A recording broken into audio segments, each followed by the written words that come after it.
Muy buenas tardes. Un programa más. Esta vez el tema es Francia. Francia que en junio, creo recordar si el 17 de junio, la de policía, 27. 27 de junio, la policía le dispara a un joven, Nahel Merzouk, Marzouk. y a la vez, y lo mata.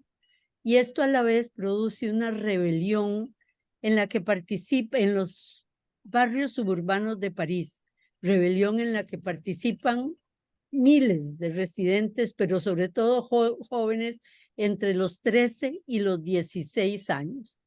Hay una quema de unos 5,000 automóviles, 3,400 detenidos, 1,100 incendios, decenas de escuelas quemadas o dañadas, 2,000 tiendas saqueadas y más de 800 policías heridos.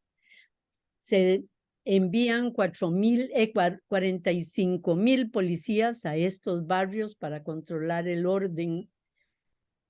Y lo que podemos hablar sobre esta rebelión, herencia del pasado no tan lejano colonial de Francia, del racismo y de la exclusión, que viene a unirse además a la rebelión de los chalecos amarillos del 18 y del 2018 y 2019, y a las manifestaciones multitudinarias de millones de más de 1,000,000 de personas que se dio en los últimos meses por el aumento de las pensiones en Francia. Esto nos señala que hay problemas en la democracia francesa, que hay crisis en el gobierno de Macron. Pero, ¿qué pasó? ¿Por qué pasó? ¿Por qué se dieron estas revueltas y las revueltas anteriores? ¿Cómo viven los restos del colonialismo en Francia, los de las colonias y los franceses originarios? Los errores sistémicos a la hora de resolver la integración de las poblaciones y algo del colonialismo francés. De eso va a tratar este programa. Así que bienvenidos todos y hola, Fausto. Hola, Mimi. Otra vez aquí viendo estas cosas tan tristes de los tiempos que estamos viviendo. En la mañana del martes 27 de junio, la policía de tránsito de París asesinó en Nanterre a un joven francés de origen argelino. Tenía 17 años. El muchacho conducía un Mercedes-Benz cuando un par de policías motociclistas le ordenaron parar. Él intentó escapar porque no tenía licencia. Iba en el carro con dos amigos, quienes a escondidas filmaron la escena. También la filmaron gente transeúnte. La policía lo alcanzó. Uno de los policías se pegó junto a la ventana y le dijo: te voy a pegar un tiro en la cabeza, y le golpeó la cara con la pistola. El muchacho entró en pánico. El amigo dice que simplemente soltó el pie del freno y el carro comenzó a moverse, y dice entonces que uno de los policías le dijo al otro: dispara, y el tipo disparó, y dice que el muchacho dijo: está loco, y la tiré, está loco, disparó y murió. Se llamaba Nahel Merzouk. La policía dijo que había disparado en defensa propia, pero todo había sido grabado en detalle por gente que pasaba y confirmado por el testimonio y grabaciones del teléfono de sus dos amigos, que fueron inmediatamente encarcelados, ¿verdad? Bueno, su nombre es ese, Nahel Merzouk. Su asesinato se convirtió en la chispa que desató la más reciente revuelta urbana en Francia. 10 días de violencia entre el 27 de junio y el 5 de julio. Y bueno, la destrucción que vos enumeraste superó la de los disturbios de 2005. En más de 1,500 banlieues repartidas en toda Francia. 269 comisarías, dice las estadísticas de la policía, Banlieue, fueron atacadas. los barrios suburbanos marginales de Francia. Por primera vez los disturbios llegaron al centro de las ciudades. Antes se habían quedado allí. En la intensidad de la revuelta hubo 12.500 incendios, 6.000 vehículos incendiados. Bueno, 400 pulperías y mini super saqueados, como vos dijiste bien, 400 sucursales bancarias asaltadas. El Ministerio del Interior contabilizó 269 comisarías, 119 edificios públicos, 26 ayuntamientos, 243 escuelas. Se quemaron 39 autobuses. Se destruyeron 10 estaciones de tranvía que conectaban con las líneas del metro de París. Y efectivamente, miles de arrestos. Y la cantidad que vos dijiste de despliegue de tropas, 45.000 agentes. Estos fenómenos son recurrentes en Francia y se han estudiado mucho. Se trata de grandes revueltas de minorías árabes en las periferias de las grandes ciudades, casi siempre juveniles, y son productos de 5 grandes procesos sociopolíticos. El primero es el colonialismo trasladado a territorio francés, como vos muy bien dijiste. El segundo es el neoliberalismo que detuvo las inversiones públicas en los barrios pobres. El tercero es el apartheid racista de población árabe en Francia que la han puesto a vivir en zonas separadas. El cuarto es la emigración forzada por las guerras del Medio Oriente que van acumulándose y acumulándose en las ciudades de Francia y de toda Europa. Y la quinta es la derechización de los sindicatos de la policía con un empleo cada vez más brutal de la violencia policial. Y no vamos a tener tiempo de reflexionar sobre cada uno de estos elementos. Solo tal Pero vez yo la policía, que es el que posiblemente menos toquemos. Las Naciones Unidas le señalaron a Francia que se estaba pasando este fenómeno y que la fuerza aplicada por la policía era demasiado y que era una policía racista y excluyente. Naciones Unidas a Francia. Sí, estamos hablando, vos estás refiriéndote a un informe de la Comisión de Derechos Humanos de las Naciones Unidas. Si nos elevamos un poquito por encima de los acontecimientos que tuvieron lugar en Nanterre, nosotros podríamos ver que Francia y el gobierno de Macron en su conjunto han tenido 3 tipos de rebeldía y de protestas que no tienen ningún vaso comunicante entre sí. Eso es algo realmente nuevo en el escenario político posmoderno.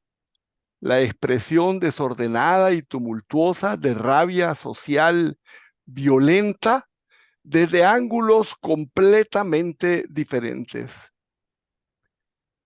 En la historia eso ocurre. Normalmente, habitualmente, los descontentos sociales están conexos, tienen fondos y raíces comunes y se plantean reivindicaciones colectivas que tienen vasos comunicantes. En cambio, en Francia, estos movimientos no tienen nada que ver unos con los otros. Primero fue el movimiento de los chalecos amarillos. Su causa inmediata, un aumento en el precio de los combustibles. Aparentemente, para los ciudadanos del mundo, no apareció como que eso tuviera realmente una base. Se parecía una tremenda exageración. Al fin y al cabo, los incrementos no eran tan grandes. Y sin embargo, fueron la chispa de un movimiento que dominó con violencia las ciudades francesas durante varias semanas. Era la clase media rural, esa que había sufrido el impacto de la desaparición de las industrias locales y el empeoramiento del servicio del transporte público y la falta de inversiones y de empleo en los territorios. Lo determinante de esa protesta fue que su base social estaba fuera de las relaciones salariales entre el capital y el trabajo. Eran clase media, de autoempleo, la más de las veces informal, de poblaciones rurales que habían tenido que sobrevivir fuera de las relaciones capitalistas determinadas por el salario.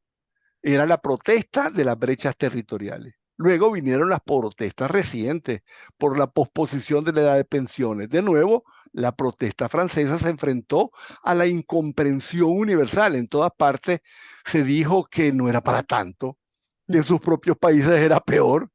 Sin embargo, en Eran Francia fue 3 años, 4 años la pensión a los 60 que nadie tiene, solo sí, los franceses, bueno, no solo los franceses, pero y pasarla a los 64 cuando el resto del mundo está entre 65 y más, no era muy aceptado por todos nosotros ese exceso.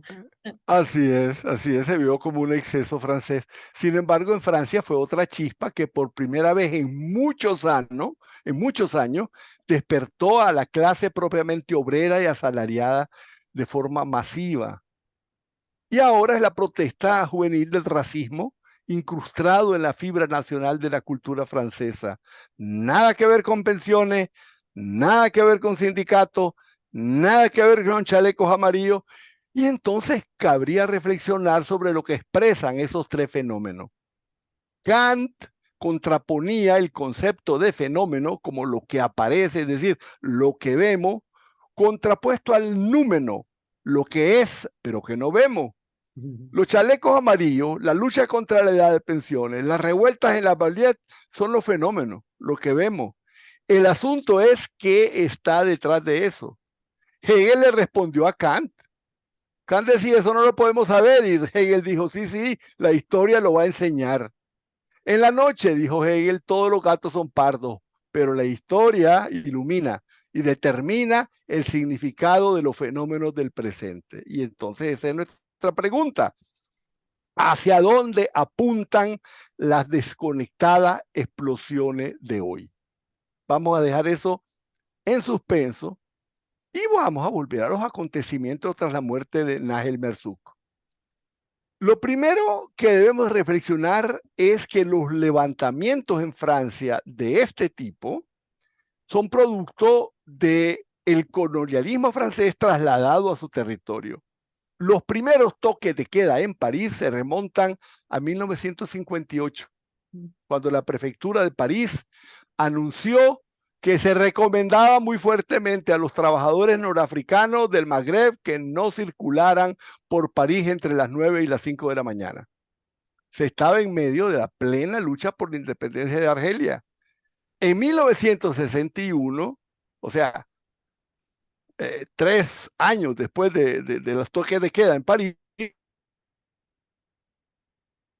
territorio nuevo, francés con atentados en toda Francia. Producto de esa guerra se produjo la primera gigantesca migración de origen colonial. Y es venían que no me tanto, quedó grabado, Fausto, pero es producto de la Segunda Guerra Mundial. Para la reconstrucción de Francia, se produce la enorme migración de mano de obra argelina, Magreb, pero sobre todo argelina, a Francia. Es que hubo un pequeño no conexión ya, que estaba. correcto, Y di por entendido que eso fue lo que dijiste, ¿verdad? ya. La primera migración vino directamente de la guerra colonial y la segunda efectivamente comienza precisamente después de la guerra de la independencia. Pero situémonos en las luchas de la independencia de Argelia. El 25 de agosto del 44, París fue liberado de los nazis. Las más aguerridas tropas francesas al mando de Gaulle estaban soldados marroquíes y argelinos. A su retorno a Argelia se inició, igual que en Indochina, un movimiento por la independencia. Comenzó de forma pacífica y mientras la guerra seguía en Europa, en Argelia se desarrollaba un movimiento cívico de autonomía de Francia. El 8 de mayo de 1945 se rindió Alemania. Alegría en todo el mundo, fiesta en Francia y fiesta en Argelia, con grandes demostraciones que pidieron la independencia. Eso fue terrible. La respuesta francesa fue fulminante. Y Las perdón, a pacíficas una Argelia, como vos habías dicho, que había dado alma, vida y su sangre para lograr la independencia francesa del fascismo del nazismo hitleriano, ¿verdad? A esa misma Argelia es a la que reprimen. Y las pacíficas concentraciones fueron reprimidas con una violencia increíble. Se calcula que en toda Argelia fueron asesinados 45.000 personas. Ese baño de sangre marcó el abandono de la lucha pacífica y la lucha por la independencia nacional se pasó a convertir en insurrección armada que, como habíamos dicho, llegó hasta el corazón de Francia, dirigida por el Frente de Liberación Nacional, el primero de la historia que tiene ese nombre. Luego de 9 años de la masacre del 8 de mayo, el 1 de noviembre de 1954, arranca una insurrección simultánea en todo el territorio de Argelia, enfrentada con una represión de una crueldad tremenda. Fue una guerra de exterminio que se prolongó 8 años. Su balance fue aterrador.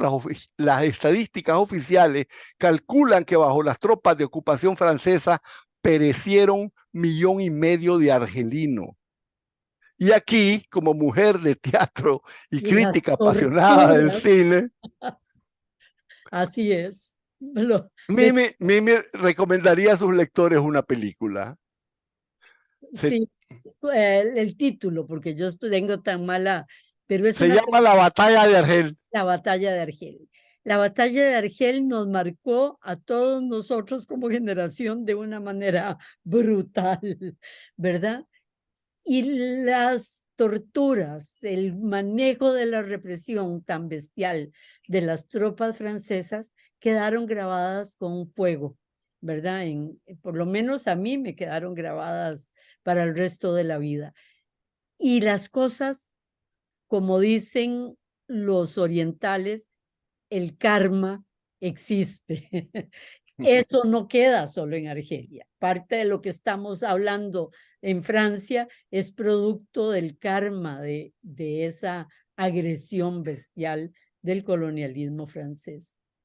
Pero es que además que esa represión tremenda dio lugar a una masiva migración de argelinos que escapaban de ese horror.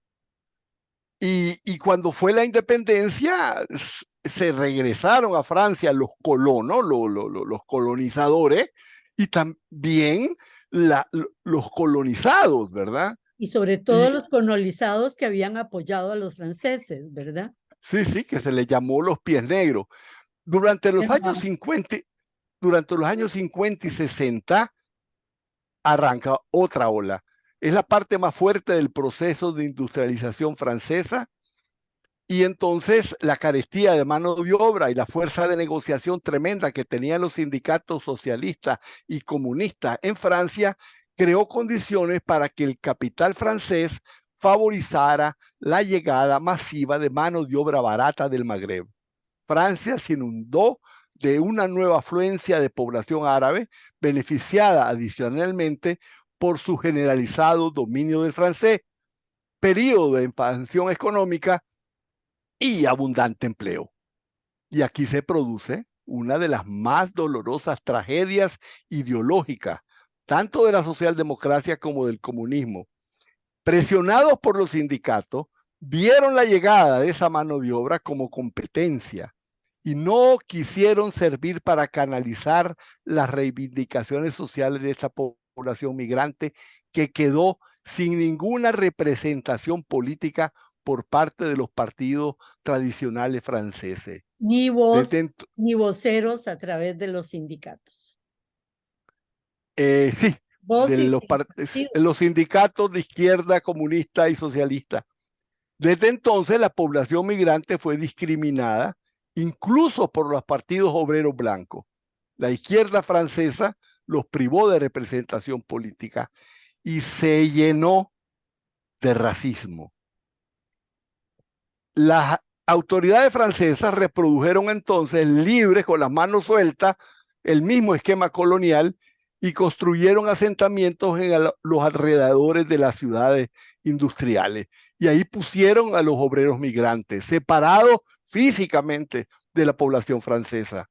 Y en ese momento, con construcciones de pésima calidad, con muy malos servicios, o sea, eran eran barriadas donde meter a esos indiciables. El término banlieue lo dice todo. Significa un lugar para apartar. Del francés bannir, que significa separar, prohibir, y lieu, lugar. Lugar para separar. Como podría ser esperado, esa zona, lugares hacinados, malos servicios públicos, baja calidad educativa, mayor incidencia de pobreza. Bueno, se construyeron 1.500 en toda Francia, con una población total actualmente de 6 millones de habitantes. Y mientras en Francia la tasa de pobreza no llega al 10%, en la banlieue puede llegar al 45%. De cada 10 pobres de Francia, 6 son árabes, la mayoría argelinos y casi todos viviendo hacinados en una banlieue. Y eso explica la recurrencia espontánea, desordenada y cargada de fuerza de una y otra revuelta juvenil de esa población cuyo origen y formación sociológica podemos claramente caracterizar como neocolonialismo. Las revueltas de las banlieues de Francia son fenómenos recurrentes desde hace 40 años. Surgen de repente, son una reacción interesante al mismo tipo de hecho sistemático, la muerte de uno o varios jóvenes a manos de la policía. Y mientras se mantuvo el crecimiento económico y la demanda de mano de obra compensaba la afluencia migratoria, hubo en cierto momento un mayor grado de inversión social. Y en las periferias comenzaron a levantarse los famosos HLM, habitaciones de bajo costo. Surgieron en innumerables barrios viviendas sociales que se esparcieron en todas las ciudades francesas, bastante mejoradas con el paso del tiempo. Pero cada nueva ola de migraciones no soportaron inversión social y se fueron degradando hasta convertirse en ciudades dormitorio, lugares inhabitables de miseria y viveros de delincuencia juvenil. Y eso en tiempo de la vaca gorda, ¿verdad? Vamos a ir a un corte. Antes del corte, Fausto estaba hablando sobre la realidad de esas barriadas francesas de migrantes, pero estaba hablando también de las mejoras que se dieron hasta y sobre todo las planteadas en los inicios de los años 80, el 81, que lograron reformas realmente importantes. Pero llegó el neoliberalismo y el mismo Mitterrand, socialdemócrata, comienza a destruir los avances de lo que se había logrado en esas barriadas con la integralidad de los proyectos. Y empieza solo a construirse edificios y plazas públicas, pero nada a mejorar escuelas, salud, educación, integración, y se empieza a revertir el desarrollo logrado con anterioridad. Sobre eso, Fausto. Bueno, la realidad es que con la llegada de la primera crisis mundial de los años 70, la crisis del petróleo, ahí comenzaron a paralizarse las inversiones sociales. Y fue en ese periodo donde bajó la calidad de los servicios públicos. Y ahí el mayor peso de todas las disminuciones cayó en las banlieues. Al no contar con intermediación política, comenzaron en esa época espontánea y a lo loco los levantamientos urbanos.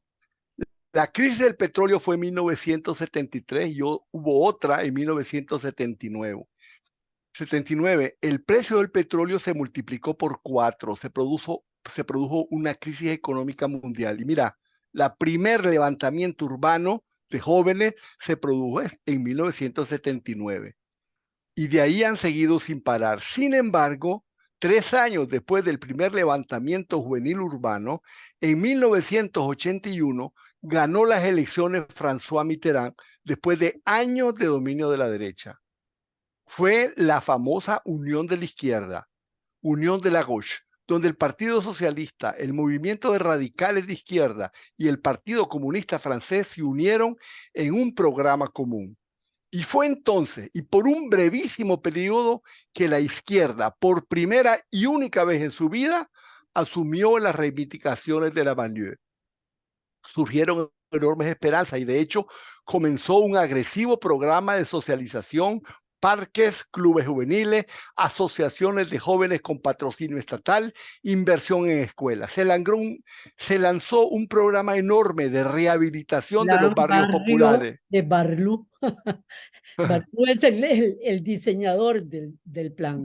Del programa, sí, las ayudas sociales directas, en fin.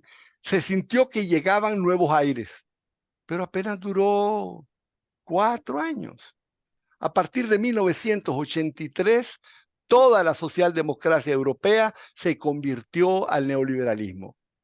Para contrarrestar el apoyo de los grandes capitales a los partidos de la derecha, se asumió la agenda liberal. Estaba Reagan en los Estados Unidos, Thatcher en Inglaterra, Kohl en Alemania. En cada uno de esos lugares habían triunfado la derecha contra partidos socialdemócratas prometiendo bajar impuestos, privatizar empresas públicas y disminuir el gasto social. Eso no va a pasar aquí, dijo Mitterrand. Mitterrand no permitió que subiera a la derecha porque él se hizo de la derecha. Ocurrió un fenómeno como el Dinamarca ahora. La izquierda se pasó al otro bando. La Unión de la Izquierda siguió solo de nombre. Se hizo neoliberal. El Partido Comunista rompió con Mitterrand. Y en esos momentos, cuando a lo mejor había la posibilidad de una nueva opción de izquierda, incluso a la izquierda de Mitterrand, cayó el muro de Berlín. Y el neoliberalismo llegó incluso a Rusia. En los banlieues, que no tenían ninguna representación política, quedó solamente la ira de los levantamientos urbanos juveniles, espontáneos, sin objetivos, sin propósitos, simples manifestaciones de la insatisfacción. Bueno, a diferencia de las brechas territoriales, el contraste con las banlieues es un contraste racial. Enclaustrado, metido en territorios rodeados de abundancia. Y ese contraste es el tremendo. Ahí no hay inversiones productivas. El desempleo juvenil es mayor del 30%. La delincuencia juvenil es crónica. Y muchas veces la pertenencia a bandas criminales que vienen desde el Magreb organizados, como en El Salvador llegaban las bandas desde los Estados Unidos, se convierte en una forma de sobrevivir. El argot parisino le llama territoire de poubelle, territoire perdu a la República, o sea, tierra de basura, territorio perdido para la República. Sobre esa realidad se monta una escalada de discriminación racial culturalmente interiorizada dentro de la sociedad francesa. Hay muchos componentes que tiene. Yo voy a hablar de algunos. Primero, las empresas. Las empresas evitan de forma sistémica la contratación de jóvenes con residencia en los banlieues. Se han hecho pruebas de campo con currículos idénticos, pero con cambios en apellido o cambios en direcciones de residencia o cambio en la fotografía o cambio en las escuelas donde se ha graduado. Y aparece con toda claridad que las empresas descartan sistemáticamente de entrada a los que aparecen con nombres, apellidos árabes, musulmanes o africanos que viven en la banlieue o que estudiaron en una escuela de la banlieue. Ni siquiera llegan a la entrevista de trabajo. Esta es la empresa privada, pero también el Estado que da financiamiento a ONGs. Si alguien, un miembro de esa ONG, usa el velo, el Estado se ha probado que no ha pasado las transferencias a esa ONG. Ha llegado a esos extremos. Y tenemos que decir que es gente francesa de tercera generación, de origen árabe, pero la mayoría de ellos ya tercera generación de ser ciudadanos franceses. Y el problema es tan agudo que se han aprobado leyes que ordenan con consecuencias penales que se acepten currículos anónimos, que no tengan dirección de residencia, que solo lleven email y password y un número de teléfono. Y la ley va con dientes, tiene penas hasta 3 años de cárcel y 45,000 euros de multa, pero lo más que logra eso es que se llegue a una entrevista. En algún punto de todo el proceso sale el color, el barrio, el apellido, La forma de hablar. La escuela y hasta ahí llegó la forma de hablar, no sé, Mimi, no siempre tienen acentos, ¿verdad? Nosotros en Rincón Grande de Pavas habíamos hecho una investigación de ese tipo. La forma de moverse, de hablar del joven lo identificaba, aunque lo vistiéramos adecuadamente para la entrevista. Es decir, Bueno, igual debe ocurrir en Francia.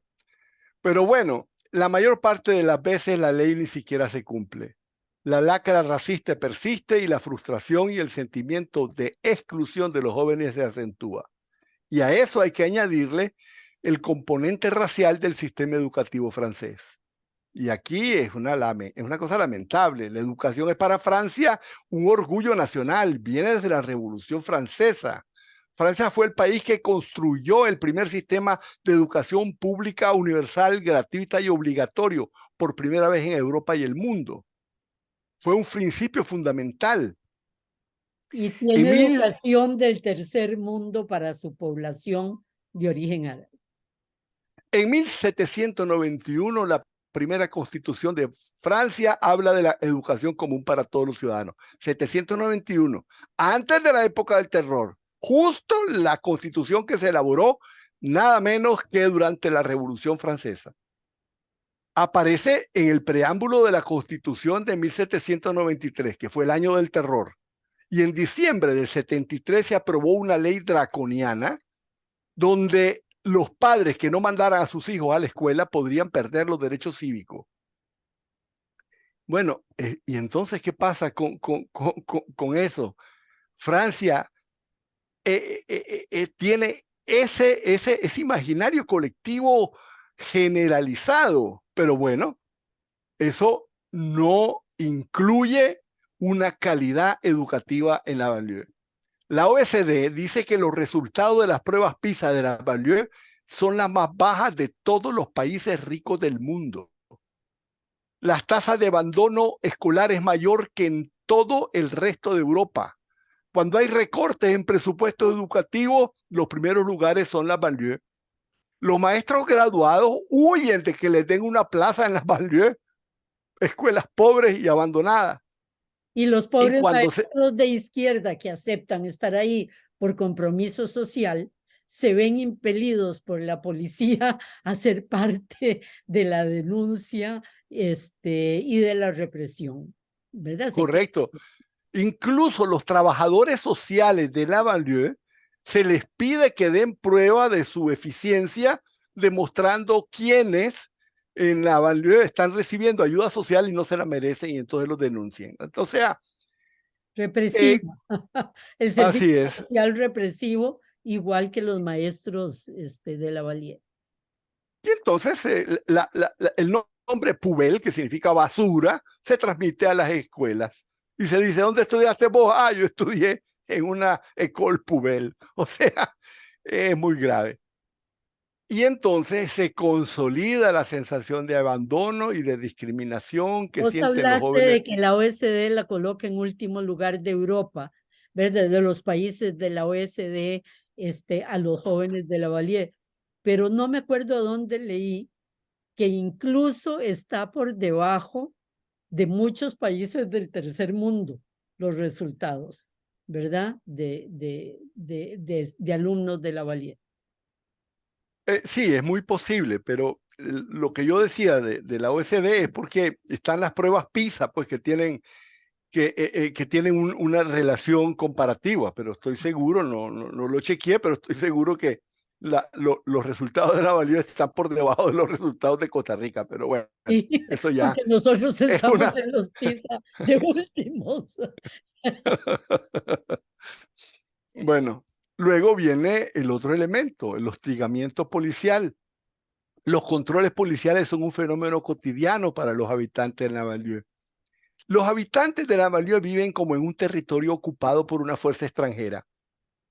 Un defensor del pueblo francés, defensor de los habitantes, pues, pero con el nombre, defensor du peuple, demostró en un reporte que los jóvenes de la Banlieue son sometidos a controles policiales 20 veces más que en el resto de los territorios franceses. Hace poco se hizo una encuesta entre jóvenes y demostró que el 80% de los jóvenes de la banlieue habían sido sometidos en cualquier momento de sus vidas a controles policiales.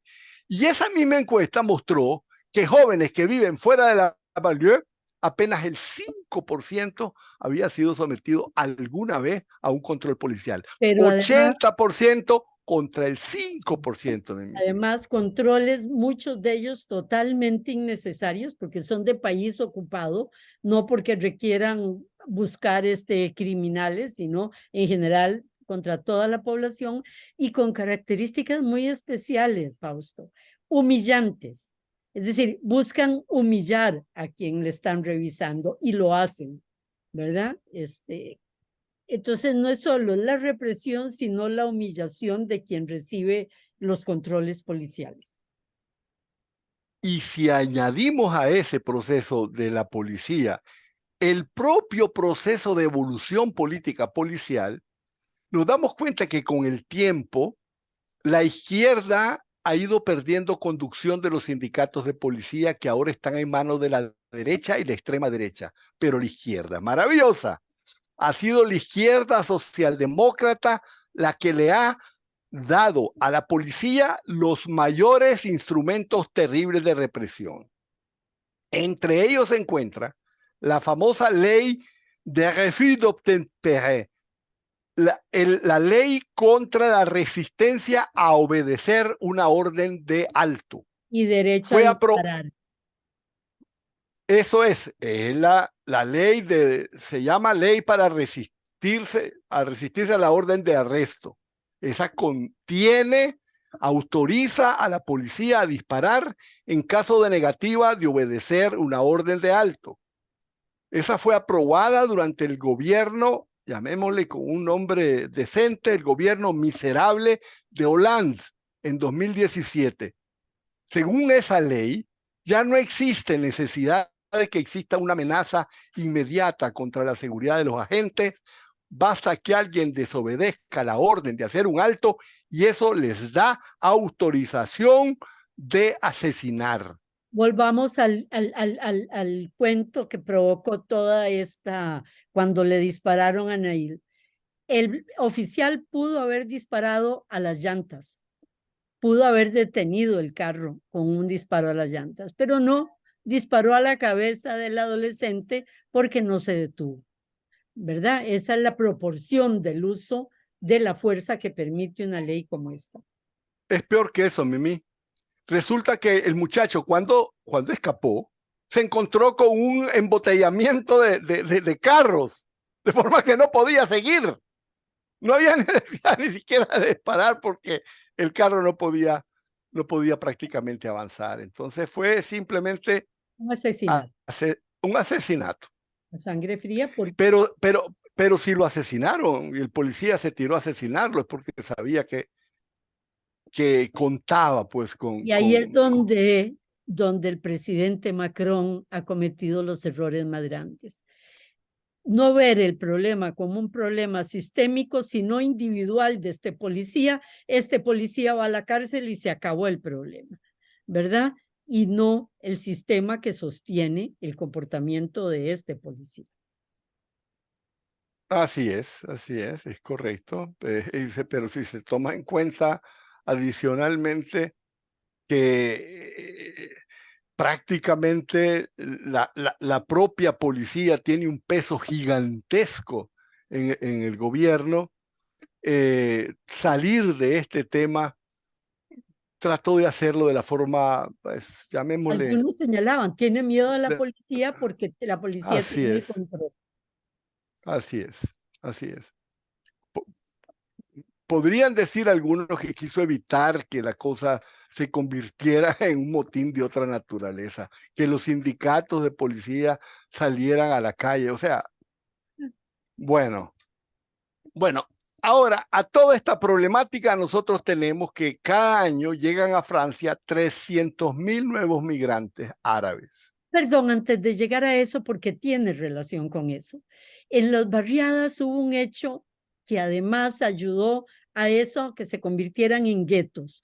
Y fue Después de los 80, como bien señalaste, que se dio toda la derechización y el neoliberalismo y la falta de políticas sociales, se dio además un elemento interesante, y es que en esas barriadas, cuando avanzaba alguien, se profesionalizaba, mejoraba económicamente, era casi expulsado de la barriada, ¿verdad? Incluso un congresista llega a decir, a mí me sacaron, porque como un congresista iba a vivir en una casa de desarrollo social.